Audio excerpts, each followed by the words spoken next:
Hello, everybody. This is Carol Maletta from the Parenting 411, where we deliver information parents need from sources they can trust. Thank you for joining us this evening. As I shared with you, I am going to be periodically interviewing one of the amazing co authors from the Parenting Odyssey. You'll recall that that is a parenting anthology that talks about the experiences that parents and families had while parenting in the pandemic. And I say had when honestly, we're still in the pandemic, aren't we? But the title of the book is The Parenting Odyssey: Trials, Treasures, and Triumphs from Parenting in a Pandemic. And it includes all of those things because families had a range of experiences, a range of emotions during this pandemic. And so 15 authors from around the country and some who are outside of the country, as far away as Madrid, Spain, and Abuja, Nigeria, have contributed. And it is our hope that you will gain something, gain some insight, maybe another idea to try, or just have the sense that you are not alone, that there are others who have found this to be a very challenging experience and have found a way to make it through, and they want to encourage you as well. So tonight's guest is Johnda Scott. She joined our project, and I have had the privilege of knowing her for many years. She is a highly respected attorney and the mother of two. And she's going to talk a little bit about her chapter that she contributed, just a little bit, because, I'm going to tell you right now, I want you to buy a copy of the book from her before the evening is over. So she'll give you a little teaser, but we're just going to talk about what, the experience was like and anything that she'd like to leave you with this evening. So let me bring her in right now. Welcome, Johnda. We can't hear you just yet. Oh my goodness. Hello, Carol. Thank you so much for having me. Yes, yes. And, feel free to take a moment to share this to your, to your page or what have you, if you want. Okay. But, why don't we start off with you telling our viewers a little bit about yourself? Well, as you mentioned, I am the proud mother of two, a 22-year-old. I don't like saying that. It tells too much about your age, right? And a 22-year-old son and a 14, almost 15-year-old daughter, if you can believe that, especially Wow. given how long you and I have known each other. Right. Yes, and I'm married and I live in the metro area. I have been a practicing attorney for the most part for over 20 years, Wow. specializing in criminal defense, domestic relations, personal injury, and a few other areas, with a focus largely on juveniles for a good portion of my career, certainly the early part of my career. So I'm constantly in some type of parenting mode, whether it is sort of as a surrogate parent, advisor slash attorney for my clients, even the adults, and and of course my kids, and like most kids keep you active, and mine certainly have over the years. So writing and being a part of this project definitely was near and dear to my heart, but also a little scary as well. How so? Well, you asked us about writing about parenting in the pandemic. And of course, we were well into it, and let's face it, I think we thought we were through it for the most part. So it was the perfect time for reflection. But a Mm-hmm. lot of what I saw were people who seemed to have these tremendous parenting moments, these epiphanies, things that maybe they felt made them better parents. Mm. Whereas for me, it parenting during the pandemic seemed to heighten, certainly in those initial months, it seemed to heighten my parental insecurities.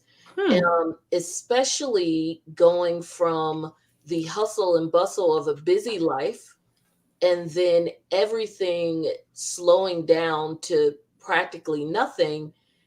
And then you're like, do I know my kids? Do my kids know me? Do my kids even like me?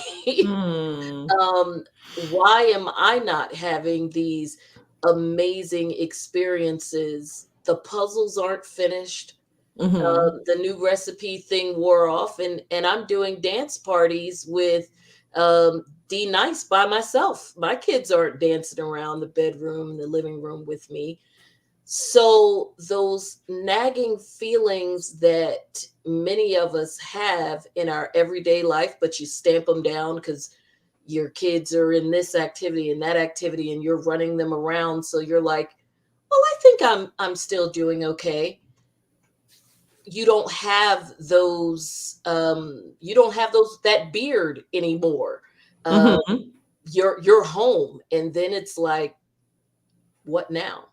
So yeah, it was that reflection was a bit scary, because when I did that reflection, those insecurities were front and center. Well, I have to tell you, I'm glad that you shared that in the book, because I think if folks were honest, more people, or quite a few people, feel like you. I mean, they too were wondering, and I think that's without the pandemic. There's just that mom guilt, as they talk Yes. about, where and it's not, a lot of times it's used in terms of, whether you stay at home or you work, and the ones who work feel like they have mom guilt, but it's Isn't also it just awful? yes. Because it pits us against each other a lot of times when we're all struggling. Right. And then it also applies in other ways where it's like, they look like they have fun all the time, or they look like they get along so well. Yes. And what I talk about with parents when they feel that way is, first of all, you don't know the whole story. You don't know what it takes to get it to what you're seeing at that moment. And remember, you're only seeing a moment now. Exactly. And so, but you don't know what it took to get there. You don't know what battles they've decided to fight, which things they let go. And that's the big one, right? Choosing your battles. Right. And then they have different children. So there's a different dynamic between the parents. And so you just really focus on the child that you have, or children that you have, and create what works for you too. But a lot of people, I think, will agree with what you shared in your chapter about that, and in what you just articulated, where you're just kind of thinking, everybody else has it together and I don't, when that's really not true. Exactly. And we are living in a different age from our mothers and grandmothers, and really even some of our older aunties, where everything is available, or at least we think it is, for display. Everybody in some way is their own reality show. Some aren't getting paid for it. Well, most of us aren't. Right. It may not be on a big network that you use a remote for, but social media and of all kinds provides the ability for everybody to be their own reality show. And interestingly enough, just as fake as the reality shows with people who are getting paid. Because I was talking, I mean, it is. Well, that's true. I mean, it's definitely true. And I don't think that people mean to be fake. So for those who are listening, no, I'm not accusing everybody of faking anything.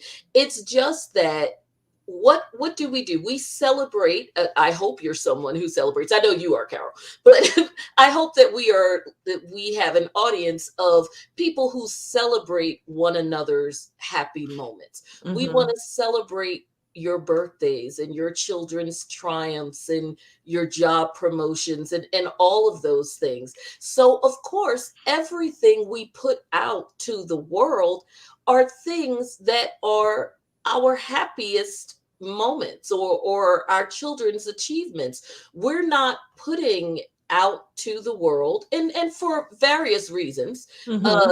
that the children, when the children are failing their grades, or the counselors you've had to see, or a lot of these different things, we don't put those moments out. We don't put out that we may not have been speaking to our husband for the 3 weeks before that fabulous picture at the winter gala.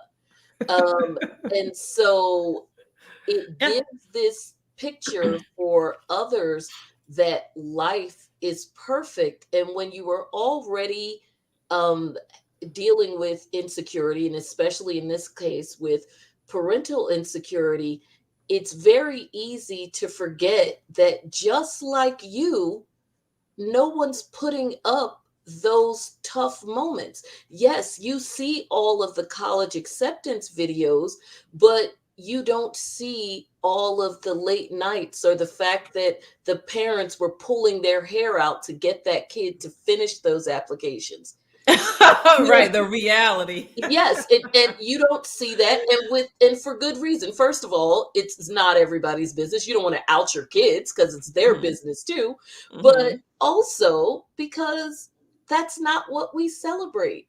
We Mhm. complain about that stuff to our girlfriends behind closed doors. Mhm. Mhm. And so sadly we forget that when we're feeling not so great about ourselves, that social media is a reality show for everyone to Ye- use for free. Yes, and and it's so easy to get sucked in. Like, was it yesterday? Was Spouses Day or something? I just discovered, and It's so always a day.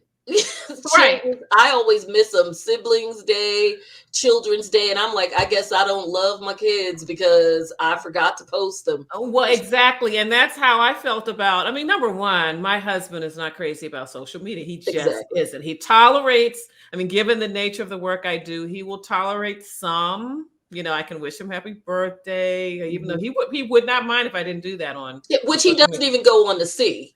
Right. He wouldn't mind that. But so anyway, I didn't, I was busy. I have a lot going on and just didn't put anything up. And I was actually like, oh wow, now I wonder if people think like we're not getting along because I didn't put Exactly. spouses there. And that's the thing. I mean, once you get started, it's a lot to manage, and it's about perception, what people are thinking. Like, that was crazy. And I say, well, I'm intentionally, I'm just not going to give into that. I don't need to post a picture to Nope. show that I'm getting along with my husband. I just I'm don't need to not do gonna put Happy Spouse Day. Like, it's just any other day. And if it. I just happen to post about whatever the latest political news is getting on my nerves, then anybody who looking at my page will be like, "Oh, okay, that's just another day in the life of Johnda." It's that's what she does. Yeah, I mean, like, once I realized it late in the day about it being Spouses Day, but then I made a decision. I'm Yes. not posting. I'm not getting into that. I don't have anything to prove to anybody.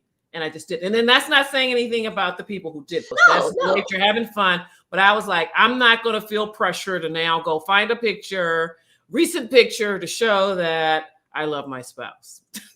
I'm And not. you see the pressure, right? Because Right. there are people like, and you always see this because, again, with kids, I think we feel that extra pressure when it comes to kids. You will see that pressure, particularly when it comes to kids, because when Love My Daughter Day or Love My Son Day comes, and someone forgets, you will see not just that day, but for the next 2 days, people literally apologizing for missing it Yes. and posting a picture of their kids like, oh my gosh, I missed Love My Sunday, and here's a picture of my son. Meanwhile, your son is under the age of 20.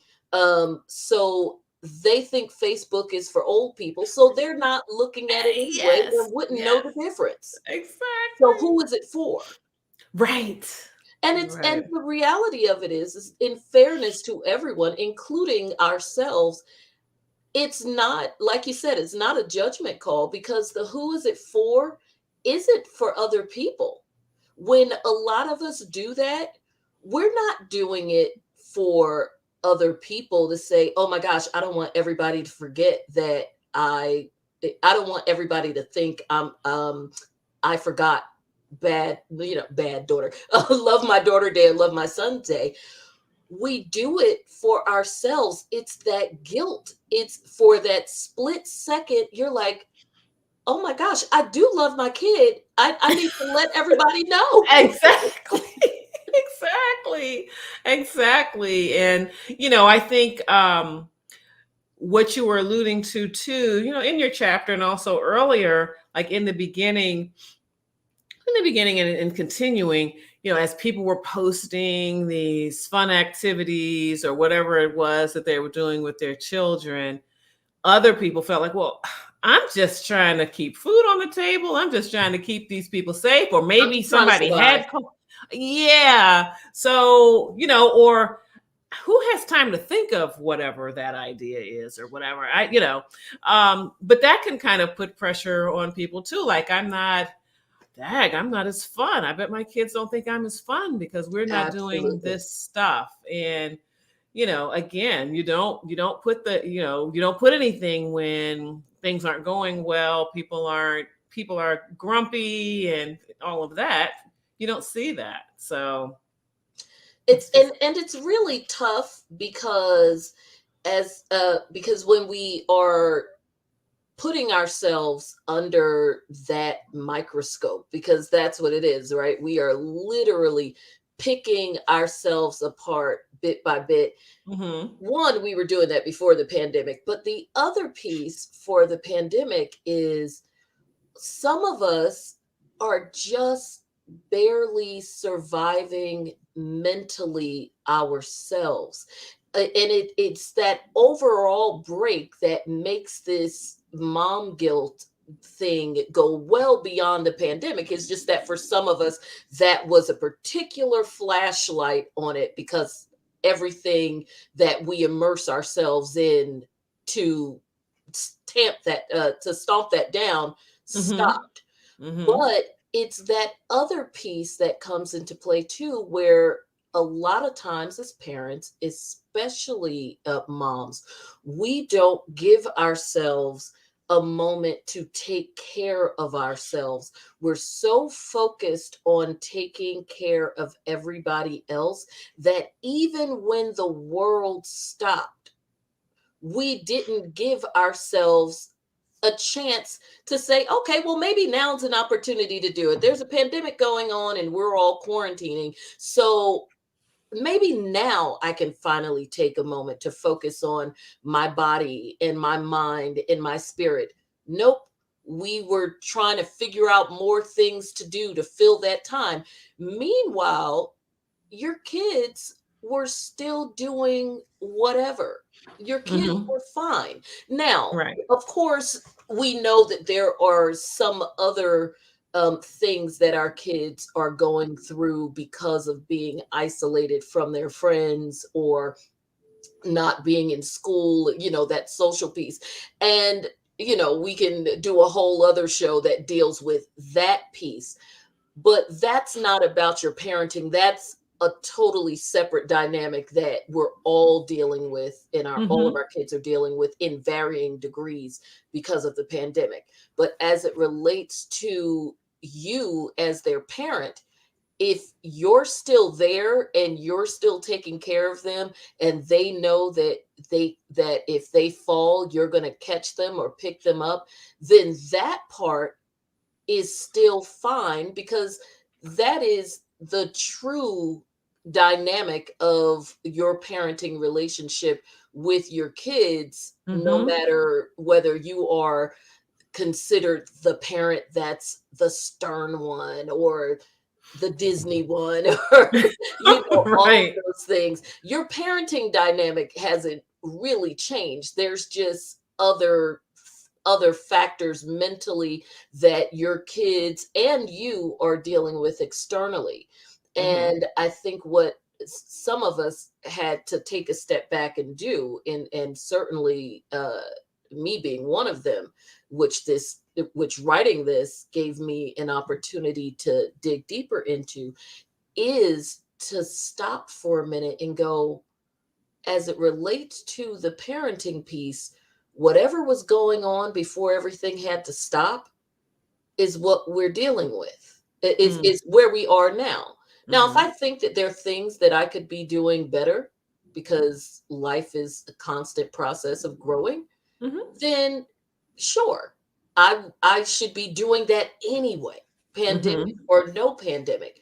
But the Right. pandemic shouldn't be a reason for added guilt, Right. because I'm still dealing with issues just like they are. And that to me is um, an even more critical piece of parenting during the pandemic, is for us to take a moment and remember that it's not just our kids who are going through something and who have been through something. It's us too. And if we don't take stock of that and deal with that, then all of these other things like parental guilt and anything else you're dealing with is going to seem, or even become, even bigger, because you've got extra stuff you're not dealing with that doesn't have anything to do with your kids. Yes, yes. And speaking of that, I want to ask you, what were some things, some measures that you took to take care of yourself during this time? Well, one of them is, and it really did relate to parenting, because that guilt piece became it became another element of um, the mental stress that Mm-hmm. was caused by the pandemic, was to take a step back from, as I call it in the book, so you're going to have to get the book where I break this down, but as I say, taking a step back from the noun. And when you're in school, the first thing you learn about nouns is that nouns are persons, places, or things.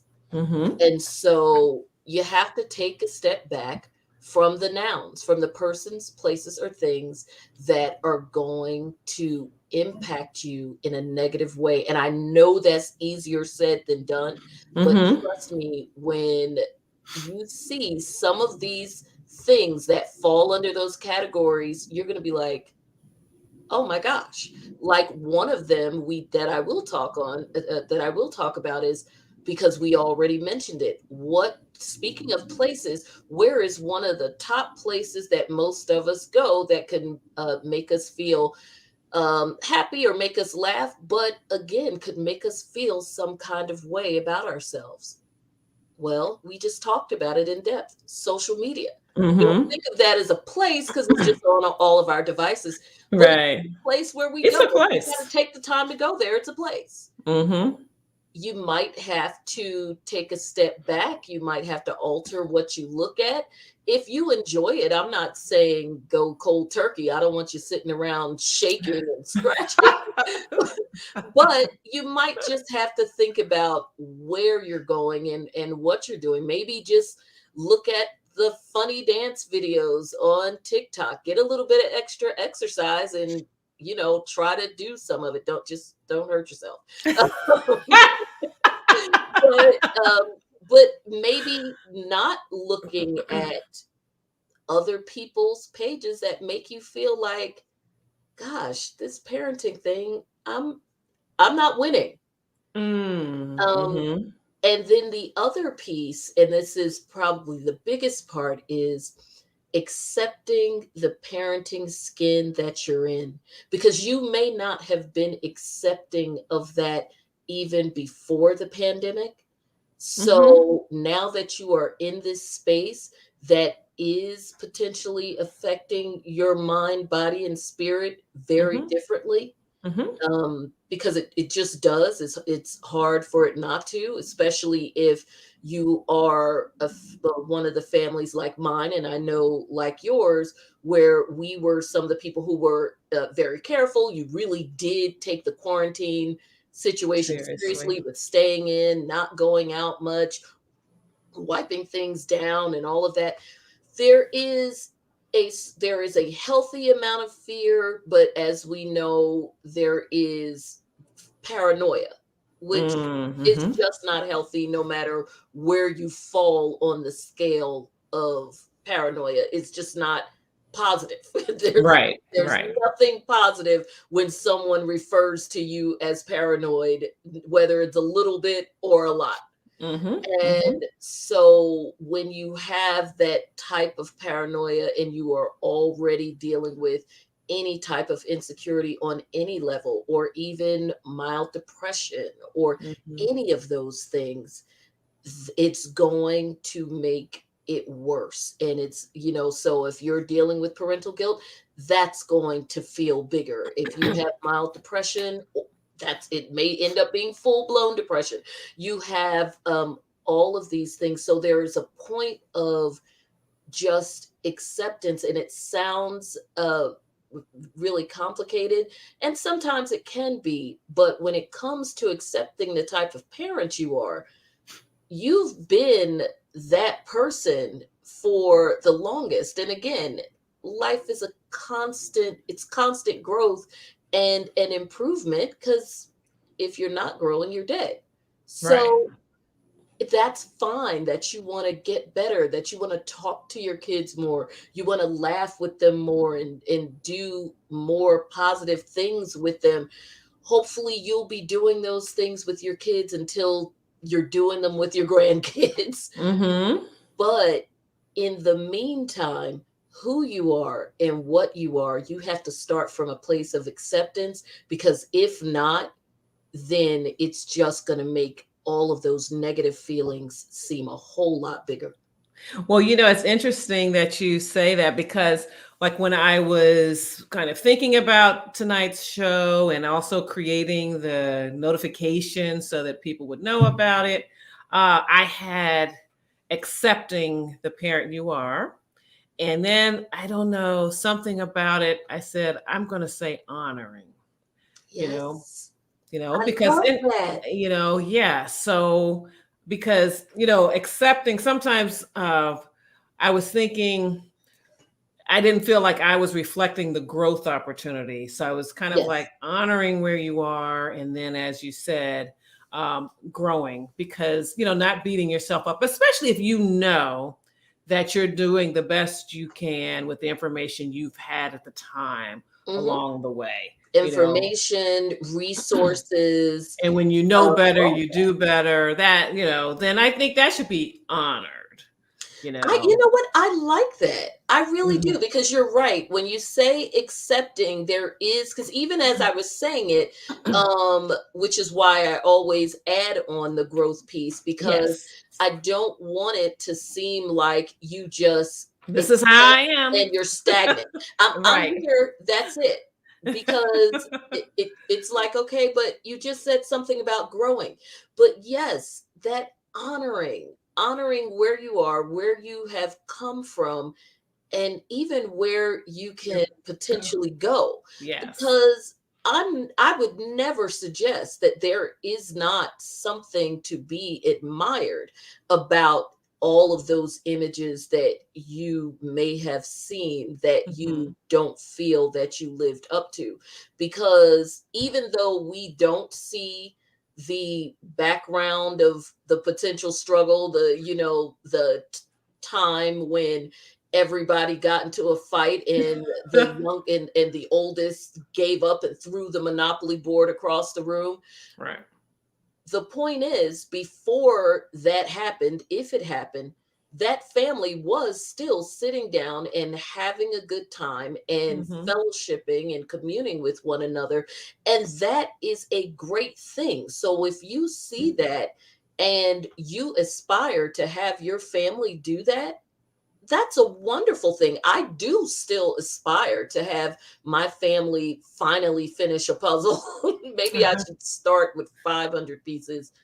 Well, maybe 250, because I don't know if we Mhm. even got 250 down on the 1,000 piece. But definitely, I might have been a bit too aspirational with the 1,000 piece. But Mhm. there is, I still want to finally convince my daughter to make a TikTok video with me. And like I said, for us to do more recipes and all of those things, because they're wonderful things, because at their core, what was I craving when I saw those things or feeling like I was missing? Mhm. Was time together. So Right. yes, it was couched in guilt, but it's still, even within that guilt, it's because in my heart, I love my family and I want to show them how much I love them. And I want, of course, because we're all human, to feel that love back when we Sure. are having those moments of fellowship. So there's nothing wrong with aspiring to those things. It Mhm. is the how. It is to be able to aspire to those things, to honor yourself, honor those other parents. That's wonderful that you were able to do that. It is to be able to put those things into perspective and not beat yourself up with the fact that that's not what you're doing yet. Because we're Right. going to finish that puzzle. Right. There's that. And then also it's a matter of being authentic to who your family is. I mean, Yeah, maybe we may not because be they, the purple family. yeah, because also, right. There may be things that you see people doing. It's like, well, like you said, we're not that kind of family. We don't do that together or whatever. So, absolutely. So, now here we are now. How are things going? Like with, is your child in virtual school or going in person? How's that going? My daughter is, as I said, my son is older, so he's Sure. working. But Right. my daughter is in person, and I'm glad. I'm nervous. I'm Mm. on her about masking and safety. My mother, who lives closer now than when the kids were little, so like a lot of awesome grandmas for kids who are blessed to have them, she's out at the wholesale stores, Costco, BJ. So she's found every sanitizer, wipe, Mm. you name it, to make sure that her granddaughter has every means of wiping everything down, which of course they don't do, and most of the wipes are still in my house. But because again, they're teenagers. But it was really, I know it was a tough decision for parents. It was a tough decision for me, but I felt like if if it were at all possible, because she had been home for a year and a half, like many children, So that unbelievable. it was important for her to get back to school, even if as things got closer, it became part-time, hybrid, which I don't have an issue with as well, if that's what's going to keep them safe. But I was at least happy to get her there in some capacity, especially given that she lost a good portion of middle school. She was Mm. midway through seventh grade when Mm. when the pandemic hit in force and things closed.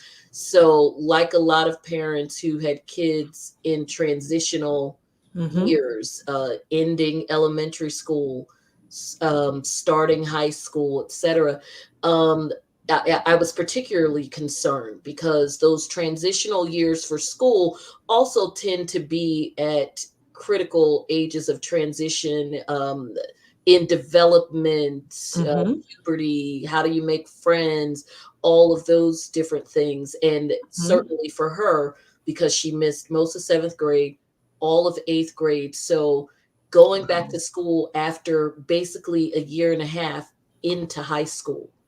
Mhm. So with losing some important transition time out of middle school and into high school, I at least wanted to have her be one of the lucky ones, because we were lucky to be able to start high school, right, Mm. in a normal fashion, or as normal as This possible, could given the be. conditions we're in. Yes, yes. So, I also wanted you to talk about your podcast, and then after that, Yes. I want you to also tell how viewers can get the book from you. Absolutely. Well, I do have a podcast, and I'm actually simulcasting live on it now, but this episode will be up later. It's called Let's Be Honest with Just Johnda, because it's just me. So giving my opinions and I like it too. I like your and podcast.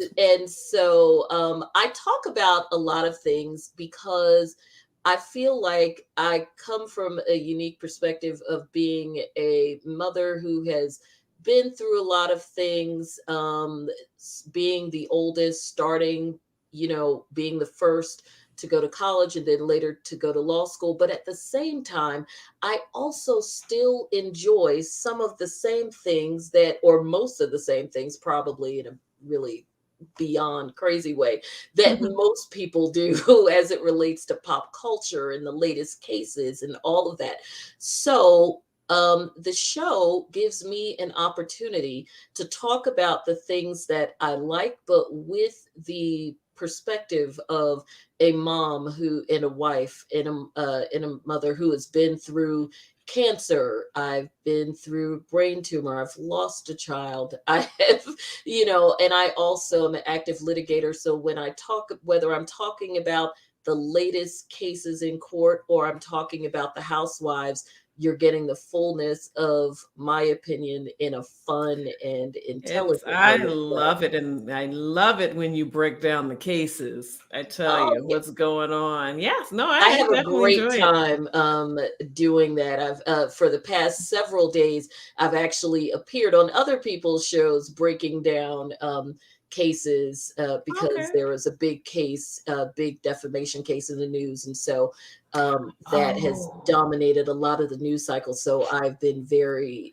involved in giving commentary on that. So it's been a lot of fun. So for those who want to find it, it is literally on every podcast network. I am on Apple iTunes, Amazon, Google Podbean, Spotify. If you put in Let's Be Honest with Just Jonda, you can find it. On mhm. Instagram and Twitter, my handles are the same. It is Let's Be Honest JJ, LETSBEHONEST JJ for Just Jonda. Or if you use Just Jonda, those I have accounts under those names as well. You Mhm. can get the book by going to any of those links. The link for the book is on all of my social media.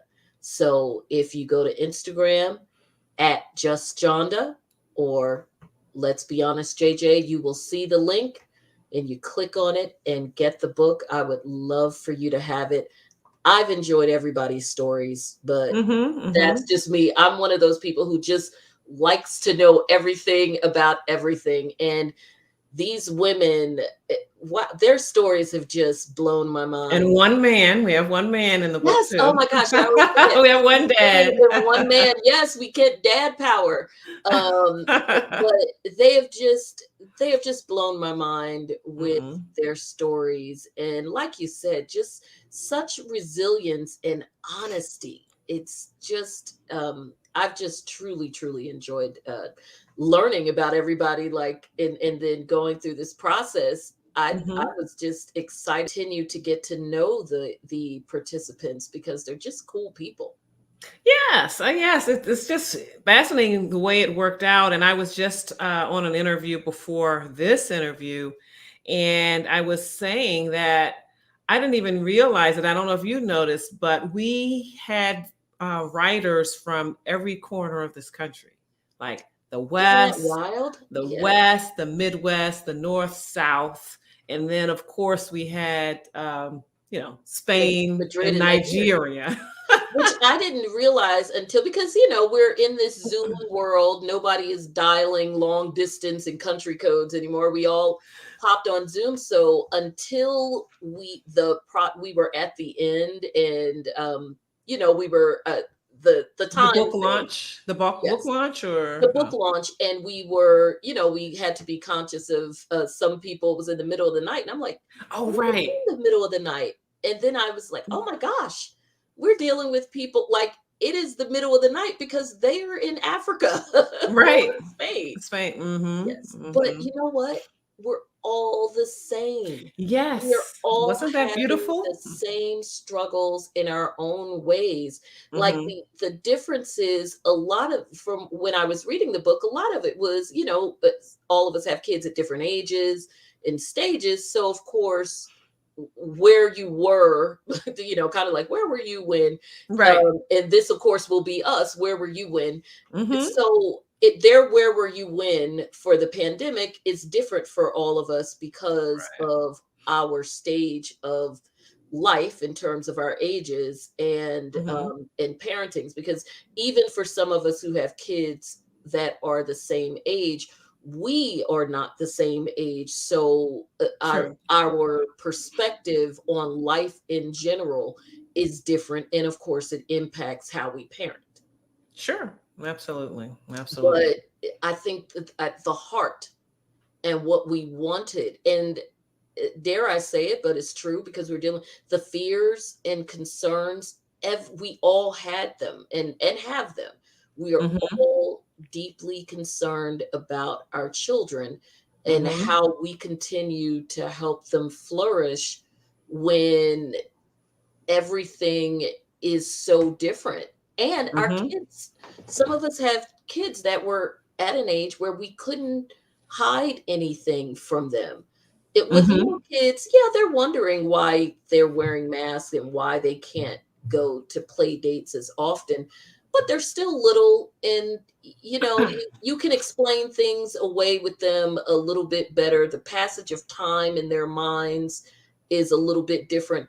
But when you have a 13, 14-year old and they can see and hear the same things that you're seeing and hearing, and they lack your discernment as it relates to how things are politicized or Mm-hmm. misinformation. So, because of that lack of discernment, because of their age, they have those extra fears and they're coming to you saying, what about this?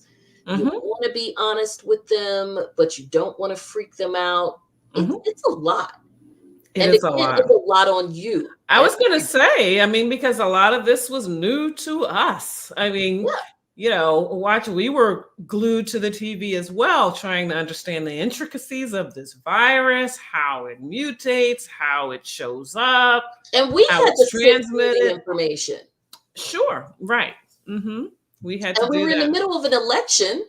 So Yes, then that made the that things being magnified things. politicized go to a different level. Safety being kind of somehow it interweaved with who liked who. Just, it's a lot, and It it is a was lot. exhausting Mm-hmm. Mm-hmm. because Definitely. some of this stuff can be exhausting even when it doesn't impact you in such a personal way. I think for instance, and I guess the easiest one to come up with is the political thing. A lot of us were exhausted from that even before the pandemic. Oh goodness. So Yes. then, and most of that is just like their stuff. Yeah, it kind of affects us, but a lot of it was just but it's still exhausting to constantly see it. But the pandemic, that's next level because it did affect us. Mm-hmm. It Mm-hmm. affected us personally, our families, having losses, some of us even getting it and then being afraid of how that's going to pan out, Right. having to um, take care of people with it, and how Mm-hmm. you navigate that, and all of that with ever changing information. Yes. Yes. Absolutely. So it's a lot of stress. It's a lot of stress. And, I think that what I've drawn from the book, as well as, everyone else that I've spoken to, you just have to figure out how to control what you can control. And then again, just always be on the lookout for new information to integrate into your game plan. and Yeah, just move forward. I mean, one thing we've learned, and hopefully our children have learned from us, is that you've got to be resourceful and you've you got to do. be adaptable to new situations, to new and also that idea of incorporating new information. You know, some people I notice from what I see with Facebook posts and all of that are still having a problem assimilating new information. They're like, okay, he lied because he said, and I'm Yes. like, but he knows something new now. He's explaining to you that we have new information. There's been a new study, or we have the results Mhm. of a study that's been going on for a while. So let's move off of that old position and let's move forward. So, Because this is, and even like we talked about with the parenting pieces, all goes hand in hand. We are all marching through this together. And even those who have all of the letters behind their names and are standing up there at the podium, mhm, this is new to them too. It's the novel coronavirus, novel because it's new. It right, was, right. so it's, and of course when we get yet another Greek alphabet letter added on to it, Mhm. then at this point I'm just like, let's just hope we don't get to a point where we go through the entire alphabet and then we're good. But it's Right. new for everyone. And with each new piece of information, we have to figure out how we're going to adjust to it.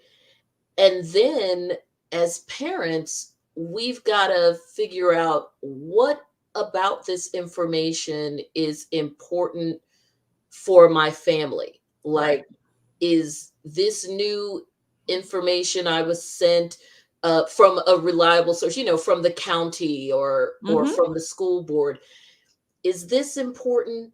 And Right. then also from a trust standpoint, you if you have kids a certain age, you want to be able to have an open line of communication with them, because you definitely don't want them walking around being scared and Mhm. not coming to you because they're like, well, my mom or dad doesn't, they've gotten to a point where they don't want to talk about it anymore, so I'm not going Mm. to bring it up to them.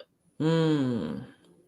No, I mean, I was talking about that earlier. We've got to be askable and we've got to be tellable. I mean, Yes. we have to be, they have to see us as a trusted confidant that they can share things with, test out ideas with, all of that. And I think that a lot of parents, with this extra time that they've been able to spend, um, that they're finding that that's been very beneficial. They've really been able to learn more about their children and help their children in ways that maybe they hadn't been so helpful before. Yes, even if you've got to So, poke and prod a little with a teenager, young I'm like, adults, right, you know, and then right. you come back later. There's been moments where I've had to actually say, I'm not going away. And I'm not going away, not because I want to bug you or because I need to find out this so that I can give you more rules or chastise you or whatever. Mhm. I'm not going away because I care. And Mhm. if there is something that you have locked up in there so much that I've got to go through, jump through hoops and do an obstacle course and whatever to get to, that actually makes it even more important to me that I get to it. Right, So right. if nothing else, if there's nothing else that I can say to convince you to open up the dam and let it all out, is I'm not going away. Mhm. I'm Mhm. just not. I'm that annoying fly that no matter what you do, you can't get rid of it. And it's not yelling at you, it's not beating you over the head. It is because I love you, and my Mhm. love for you is so great that it's not going to let me leave you alone. Right, right. Well, I guess we will leave it there. Thank you so much for joining me this evening. Don't forget to follow Johnda, her podcast. I guarantee you it's going to be very interesting to you. And I mean, you're still accepting folks to your, what is it? Yes, absolutely. The Drama Fashion coach. and Drama Diaries on Fashion and Facebook. Drama Diaries group on Facebook. You need to Yes. go there. It's thoroughly entertaining and informative. Lots of fun. As soon as we get off, I've got some juice to put up. Well, I could use, I don't know if this is going to be an episode, but I could use the backstory on the whole defamation case. That just slipped right through me. Oh, Right by me. I didn't. No, I've got episodes about that. So I will post the links. Absolutely. I've appeared on someone else's YouTube show, giving them the legal breakdown and also putting it on the podcast. So I will put the links on the FNDD. But yes, you will love it because it is so outrageous that it's like you have to know about it just because. Okay. Okay. Well, thank you everybody for watching. Angela Carey, thank you so much. She's been commenting. She said something about there being a generational difference in parenting. Absolutely. Something that she's observed, and we were talking about that too. And I thank everybody that's viewing. That's a big one. Sure. Because definitely. The generational difference isn't just about maybe we need to have another show to talk about this, because the generational difference isn't just about the age of the parents. I think what I'm finding is it goes deeper than that. It's more so the age of your parents, like those of us who may have been.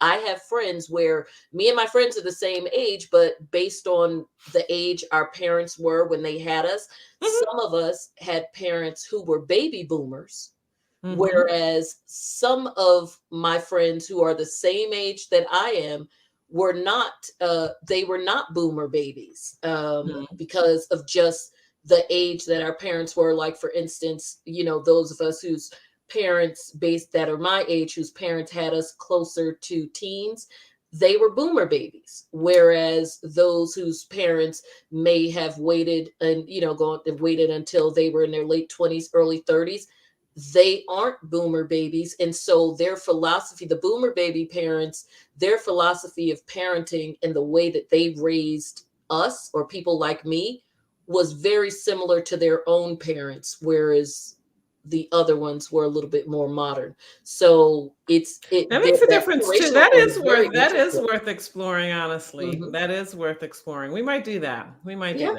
that. My mom was a boomer parent. We might need to grab her. I mean, she was a boomer baby, but of course then she parented me. Right. Okay, well, thank you again. Thanks to everyone who has viewed, and I hope you will continue. I will be back next Thursday. Not sure what I'm going to talk about just yet, because I try to keep that pretty fluid. I mean, my podcasts, I have those all laid out, but for these, I like to be open. I can't remember whether I have another co-author coming next week, but I do have more co-authors in the pipeline that are going to come on and join me here on News You Can Use. And we're going to talk about the Parenting Odyssey and just their experience of parenting in the pandemic. Thank you again. And always remember, it's never too late to be the parent that you want to be. Thanks again. Absolutely. Thank you. Good night.